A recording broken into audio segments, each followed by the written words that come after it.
In this video, I'm going to show you how to use Figma for UI design step by step so you can go from a blank canvas to a clean, organized interface with confidence. If you've ever opened Figma and felt a little overwhelmed by the layout, the tools, or where to even begin, don't worry. By the end of this tutorial, you'll understand the essentials and be able to start designing real screens faster. And if this tutorial helps you out, make sure to hit the like button and subscribe for more easy software guides just like this one. Let's jump in.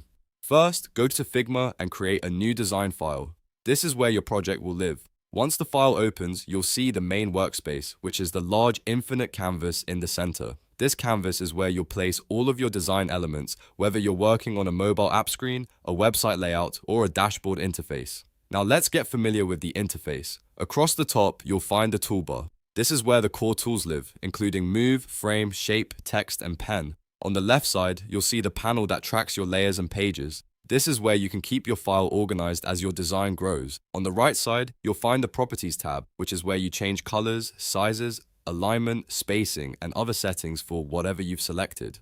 Understanding these three areas makes everything much easier. The toolbar helps you create and edit, the left panel helps you organize, and the right panel helps you style and refine your design.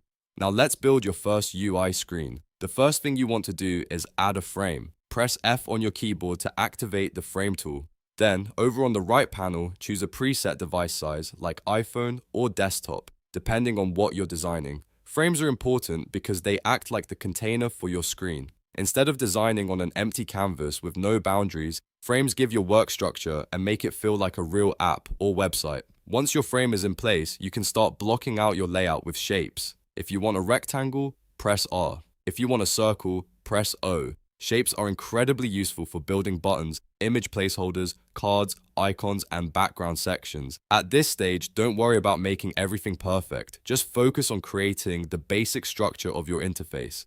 For example, if you were designing a mobile app home screen, you might use a rectangle for the header, another rectangle for a button, and a few more shapes for content sections or image areas.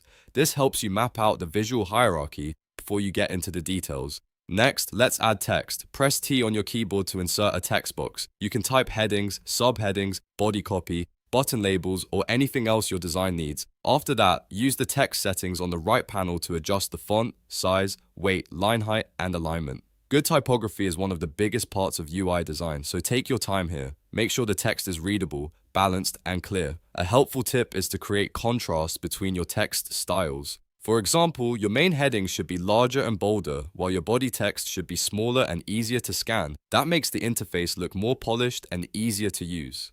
Now let's talk about one of the most powerful features in Figma, auto layout. Select the elements you want to group together, then press Shift+A. Auto layout lets you build flexible rows or columns that automatically adjust spacing as content changes. This is especially useful for buttons, menus, cards, lists, and any UI section that needs to stay consistent. For instance, if you create a button with an icon and a label, auto layout will keep the spacing neat even if you change the text length for later. If you're building a card layout, auto layout can help keep padding and spacing consistent across all your components. This saves time and makes your designs much easier to edit. Speaking of consistency, let's move on to components. If you have a repeated element like a button, navigation item, or card, right-click it and choose Create Component. Components are one of the best ways to work faster in Figma because they let you reuse the same design across your file.